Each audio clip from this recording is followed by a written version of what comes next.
Hello everyone, welcome back to our channel অনর feel life. তোমাকে প্রতি আমাদের বিশেষভাবে এই পাশে যা ভাই দাঁড়া, এই পাশে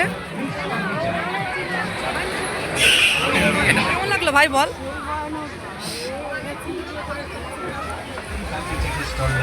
কি পরিমাণে আরে আমাদের hello everyone, welcome back to our channel অনর ফিল লাইফস্টাইল। তো আজকে হচ্ছে জগদ্ধাত্রী পুজোর ডে 3। তো আজকে তৃতীয় দিন। তো আজকে আমরা সবাই মিলে চলে যাচ্ছি ঠাকুর দেখতে। চলো গিয়ে দেখা হচ্ছে। জুতো বলছে মা, দেখি তোমাকে। তো মার এখন আমরা বেরিয়ে যাচ্ছি ঠাকুর দেখতে। আর এটা আমার আজকের আউটফিট। কেমন লাগছে অবশ্যই কমেন্ট করে জানিও। তো দেখো, আমরা কিন্তু অলরেডি বাড়ি থেকে বেরিয়ে গেছি। আর আজকে তোমাদের তো বলেইছি শর্ট ভিডিওতে, তোমরা যারা যারা দেখেছো, আজকে কিন্তু আমার দিদা দাদু এসেছে। তো আজকে আমরা বেরিয়েছি আমি, মা, ভাই, দিদা আর দাদু। তো সবাই মিলে কিন্তু এখন আমরা বেরিয়ে গেছি ঠাকুর দেখতে। জানো তো, আজ কিন্তু আমরা সকাল সকাল বেরিয়েছি, যেহেতু দিদা দাদু ঠাকুর দেখে কিন্তু আবার বাড়ি ফিরবে। তো তার জন্য আজকে আমরা সন্ধ্যে সন্ধ্যে বেরিয়ে গেছি, যার জন্য পুরো রাস্তাটা একদম ফাঁকা ছিল, দেখতেই পাচ্ছ। যার জন্য আরও ভালো করে দিদা দাদুকে ঠাকুরগুলো আমরা দেখাতে পেরেছি, কারণ তাদের তো বয়স হয়েছে, তারা অত ভিড়ের মধ্যে ঠাকুর দেখতে পারবে না। তো তার জন্য হচ্ছে কি আমরা ফাঁকায় ফাঁকায় যাতে দেখতে পারি, তার জন্য বেরিয়ে গেছি। তো দেখো, এখন কিন্তু প্রপারভাবে ভিডিওটা করা যাচ্ছে। জানো তো, আমাদের এখানকার সব রাস্তায় কিন্তু খুব সুন্দর টুনি লাইটিং দিয়ে একদম লাইট দেওয়া ছিল, দারুণ সুন্দর লাগছিল। দেখো, বাড়ি থেকে বেরোতেই কিন্তু এটা হচ্ছে প্রথম প্যান্ডেল আমাদের বাড়ির এখানে। তো প্যান্ডেলটা কেমন লেগেছে অবশ্যই কিন্তু কমেন্ট করে জানিও। তো চলো এবার প্যান্ডেলের ভেতরে যাওয়া যাক। তো দেখতেই পাচ্ছ, মা দিদা প্রথমে কিন্তু ঢুকছে প্যান্ডেলটার ভেতরে। আর এই প্যান্ডেলটাতে কিন্তু আমিও আজকে এই প্রথমেই আসলাম, আমি আগে এসে দেখিনি, দিদা দাদুদের সাথে আসবো বলে এই দিকটাতে আর আসা হয়নি। তো আজকেই হচ্ছে গিয়ে আসলাম। আর প্যান্ডেলটা দেখো খুব সুন্দর করেছে, কিন্তু খুব সুন্দর লাইটিংও করেছে। তো আমরা কিন্তু প্রতি বছর অপেক্ষায় থাকি কবে জগদ্ধাত্রী পুজো আসবে, কারণ এই 4টি দিন আমাদের এখানে প্রচুর জমজমাট থাকে, সত্যিই খুব ভালো লাগে। আমি দিদার মাকে এখানে দাঁড় করালাম, আমি বললাম দাঁড়াও তোমরা, আমি একটা সুন্দর করে একটা ছবি তুলে দিই। তো চলো এবার ভেতর দিকে যাবো। আর এত পরিমাণে এখানে নীল নীল লাইটিং ছিল, যার জন্য কিন্তু পুরো ভালো করে বোঝাও যাচ্ছিল না। তো দেখো, এটাই হচ্ছে গিয়ে প্যান্ডেলের ডেকোরেশনটা কেমন লেগেছে অবশ্যই জানিও কমেন্ট করে। তো চলো এবার ভেতরের দিকে যাওয়া যাক আর প্রতিমা দর্শন করা যাক। তো দেখো, আমরা কিন্তু ভেতরে চলে বসেছি। আর এই হচ্ছে গিয়ে প্যান্ডেলের প্রতিমা, কেমন লেগেছে অবশ্যই কমেন্ট করে জানিও। দেখো, ভেতরে যেহেতু লাল কালারের এমন লাইট দেওয়া ছিল না, যার জন্য কিন্তু ছবি ভিডিও ভালোভাবে আসছিল না, দেখতেই পাচ্ছ চারিদিকটা একদম লাল লাল হয়েছিল। তো চলো এবার আমরা বাইরের দিকে যাব, এবার অন্য প্যান্ডেলের দিকে যাব। নেক্সট প্যান্ডেলটা কিন্তু খুব সুন্দর, তো তোমাদেরকে দেখাবো। জানো তো, প্রত্যেকটা প্যান্ডেলে ঢুকে পাখার সামনে দাঁড়াচ্ছিলাম, যেন আমার এত গরম লাগছিল, পুরো ঘেমে যাচ্ছিলাম। আর নেক্সট প্যান্ডেলটা কিন্তু ভুতুরে প্যান্ডেল দেখতে যাবো। আর জানো তো, পাশেই কিন্তু আমার ভাই সমানে বলে যাচ্ছিল চল মেলার মাঠে যাই, চল মেলার মাঠে যাই। মানে ও হচ্ছে কি কোনো প্যান্ডেল দেখবেই না, ওর হচ্ছে কি মেন যেটা মতলব, এটা হচ্ছে ময়ূরপঙ্খী চড়া। মানে ও বাড়ি থেকে আসা থেকে স্টিল ভেবে রেখেছে ও ময়ূরপঙ্খীতেই আগে চড়বে, ঠাকুর ঠাকুর কিচ্ছু দেখবে না। আর হ্যাঁ, ও কিন্তু আমার ভাই না, মানে মামা হয় সম্পর্কে, যেহেতু আমার থেকে অনেকটাই ছোট, তাই ওকে আমি ভাই বলে ডাকি। তো এবার কিন্তু আমরা নেক্সট যেটাতে আছি সেটা হচ্ছে কি ভুতুরে প্যান্ডেলটা। প্রতি বছরই কিন্তু ওখানে থিম থাকে হচ্ছে কি ভুতুরে প্যান্ডেল, যার জন্য এত পরিমাণে ওখানে ভিড় হয় ধারণার বাইরে। আর আমাদের তো জানোই বাড়ির কাছে বলে লাইন দিতে হয় না, তো আমরা হচ্ছে এমনিই দেখতে পারি। তো দেখো কি পরিমাণে লোকজন ওখান থেকে দেখে বেরোচ্ছে, এতটা ভিড় ছিল।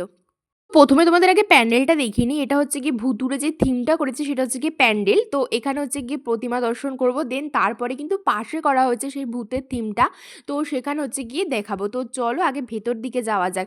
তো দেখো, ভেতরে কিন্তু অলরেডি আমরা ঢুকেও গেছি, আর এটা কিন্তু আমাদের ভেতরের প্রতিমা। আর এই প্যান্ডেলটার ভেতরটাও কিন্তু খুব সুন্দর করে ডেকোরেশন করেছে। তো চলো এবার ভূতের প্যান্ডেলটা দেখা যাক।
তাদের প্রতি আমাদের বিশেষভাবে অনুরোধ, এই তো আপনারা ভয় লাগলো? মোটরসাইকেল নিয়ে প্রবেশ করবেন না। দেখো আমরা কিন্তু ভূতের প্যান্ডেল দেখে বেরিয়েও গেছি। এবার কিন্তু আমরা যাব মানে মেলার মাঠের দিকে। তো যাওয়ার আগে একটুখানি কিছু খেয়ে নেবো। তো দেখো প্রথমেই কিন্তু আমরা দাঁড়িয়ে পড়েছি ভাপা পিঠের স্টলে। তো মেলায় যাবো আর ভাপা পিঠে খাবো না, সেটা তো হতেই পারে না। আর জানো তো আমাদের বাড়ির সবারই কিন্তু খুব ফেভারিট হচ্ছে কি ভাপা পিঠে। আমরা কিন্তু এখানে ওয়েট করছিলাম যে কখন ভাপা পিঠা দেবে, আর ওরা কিন্তু গরম গরম একদম বানিয়ে দিয়েছিল, যার জন্য খেতে কিন্তু আরও দারুণ টেস্টি লাগছিল। আর পেছনে দেখো আমি এবার চুলটা ঠিক করছিলাম। আর জানো তো আমার ভাই কিন্তু ভাপা পিঠে খায়নি, ও খেয়েছিল যে পাশে দেখতে পাচ্ছ তোমরা ভুট্টা, ও কিন্তু ভুট্টা খেতে ভালোবাসে, যার জন্য ও ভুট্টা খেয়েছিল। আর আমরা কিন্তু সবাই খেয়েছিলাম ভাপা পিঠে, বাট আমার দাদু কিন্তু খায়নি, কারণ দাদু পিঠেটা খায় না।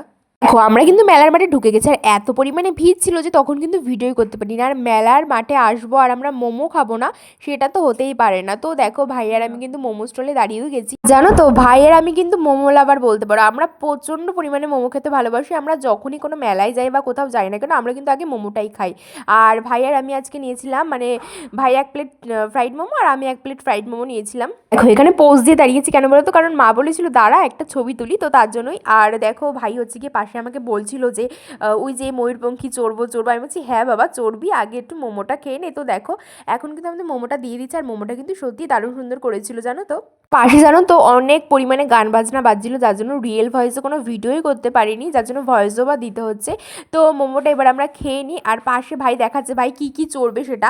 আর ময়ূরপঙ্খীতে উঠে আমার যেটা অবস্থা হচ্ছে সেটা তোমরা পুরো ভিডিওটা দেখো, দেখলেই বুঝতে পারবে। তো দেখো এটাই কিন্তু হচ্ছে সেই ময়ূরপঙ্খী, দেখতে পাচ্ছ। এবার আমি হচ্ছে কি ময়ূরপঙ্খীর টিকিটটা কেটে আনবো আগে। আমরা কিন্তু টিকিট কেটে ময়ূরপঙ্খীতে উঠেও গেছে, তোমরা দেখতেই পাচ্ছ যে রেড কালার ড্রেস পরা ওটা কিন্তু আমি ছিলাম। আর জানো তো আমি কিন্তু কন্টিনিউয়াসলি ভাইকে বলে যাচ্ছিলাম ভাই আমি উঠবো না, বাট ও আমাকে সেই জোর করেই ওঠালো। আর ওঠার পর আমার যেটা অবস্থা সেটা তোমাদের আমি বলে বোঝাতে পারবো না। সিরিয়াসলি এইসব চড়ার জিনিসগুলোতে না আমার প্রচণ্ড পরিমাণে ভয় করে। তো দেখো আমাদের কিন্তু মানে রাইডটা চড়াও হয়ে গেছে, এবার কিন্তু আমরা এখান থেকে নেমেও পড়েছি, দেখতে পাচ্ছ। আর আমার এত পরিমাণে মাথাটা ঘোরাচ্ছিল যে তোমরা সেটা এখন আমাকে দেখলেই বুঝতে পারবে। তো আগে আমি নামি, তোমরা দেখো, দেখলেই বুঝতে পারবে যে আমার কী পরিমাণে শরীরটা খারাপ করছিল। সত্যি আমি মানে প্রণাম করে এসেছি যে জীবনে আর কোনোদিনও আমি উঠবো না এতে, কারণ সত্যি এত পরিমাণে মাথাটা ঘোরায় না, সেটা ধারণার বাইরে। সেটা তোমরা ভিডিওটা দেখো। কেমন লাগলো ভাই বল? মাথা ঘোরাচ্ছে? আর মেশো রাকেশে নিয়ে ভয় পাচ্ছে, ওরই হয়ে গেছে কাজ। এ ভাই তোর ভয় লাগছে ভাই? ভয় লাগছে? আর উঠবি?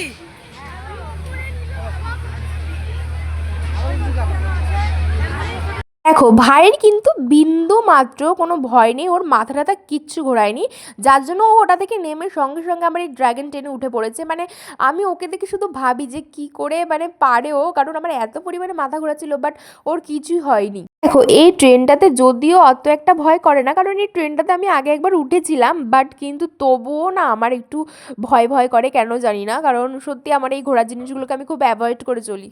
এটা কিন্তু আমাদের মাঠে যে খাওয়া স্টলটা, সেটা হচ্ছে কি খাওয়া স্টল, আর পাশে কিন্তু ওখানে মানে অনেক জিনিসপত্রের স্টল আছে, বাট ওখানে এত পরিমাণে ভিড় ছিল যে ওখানে আমি ঢুকতেই পাচ্ছিলাম না। তো যার জন্য দেখো, আর এখানে কিন্তু আমার দিদা খেয়ে নিচ্ছিল ঘুগনি দাঁড়িয়ে। তো শুধু দিদা না, মাও বোধহয় ঘুগনি খাচ্ছিল। হ্যাঁ দিদা আর মা দুজনে মিলে ঘুগনি খাচ্ছিল। আর আমার এত পরিমাণে মাথা ঘোরাচ্ছিল যে আমি ওখানে একটা ফাঁকা চেয়ার পেয়েছি, মানে ওখানটাতে আমি একটু বসেছিলাম। দেখো আমরা কিন্তু মেলায় গেছি, আর খাওয়া দাওয়া করবো না, খাওয়া দাওয়া তো আমাদের শেষই হয় না।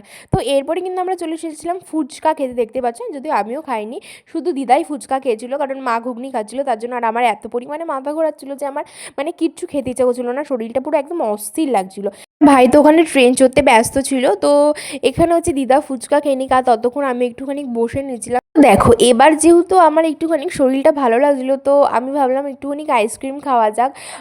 যদিও একটু মানে অস্থির লাগছিলো, তার জন্য ভাবলাম একটু আইসক্রিম খাওয়া যাক। তো দেখো এই আইসক্রিমটা খেতে কিন্তু আমার দারুণ লাগে। আমি মেলায় গেলে কিন্তু বেসিক্যালি এই আইসক্রিমটাই খাই। আর এই আইসক্রিমের যারা যারা নাম জানো প্লিজ কমেন্ট করে জানিও।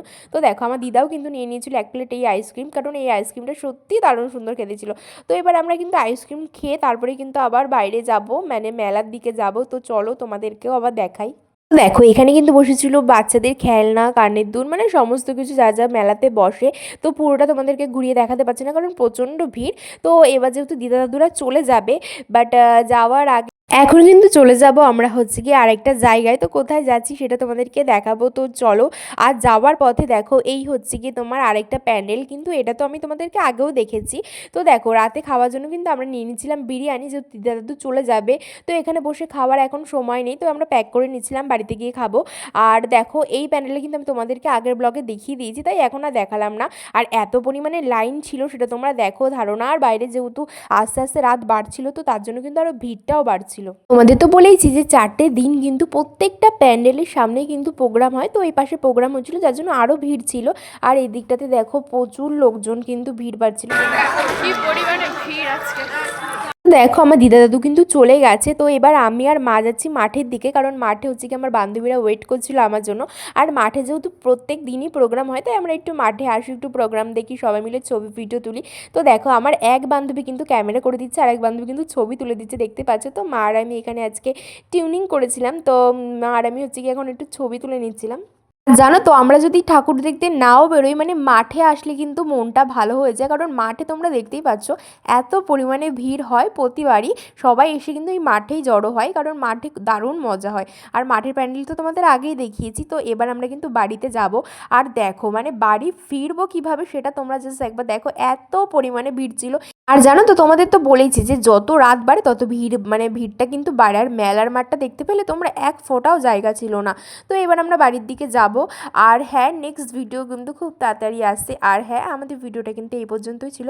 কেমন লাগলো অবশ্যই কমেন্ট করে জানিও। আশা করি তোমাদের জগদ্ধাত্রী পুজোর প্রত্যেকটা ভিডিও কিন্তু ভালো লেগেছে। তো সবাই ভালো থেকো, সুস্থ থেকো, সবাইকে বাই, রাধে রাধে।